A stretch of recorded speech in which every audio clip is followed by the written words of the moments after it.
Friends आज के शुभ सकाल যদিও শুভ সকাল বলি কিন্তু চাষিদের জন্য আজকে শুভ সকাল নয়। তার কারণ কালকে 45 মিনিট শিলা বৃষ্টি চাষিদের রাত্রের ঘুম কেড়ে নিয়েছে।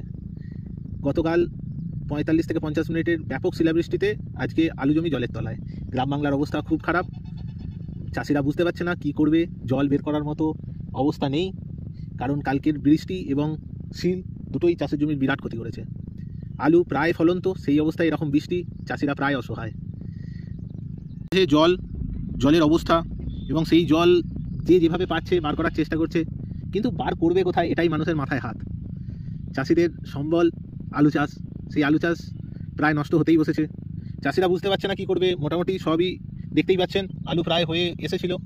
সেই অবস্থায় এই ব্যাপক দুর্যোগের জন্য কেউ দায়ী না হলেও এখন কিছু করার তো নেই।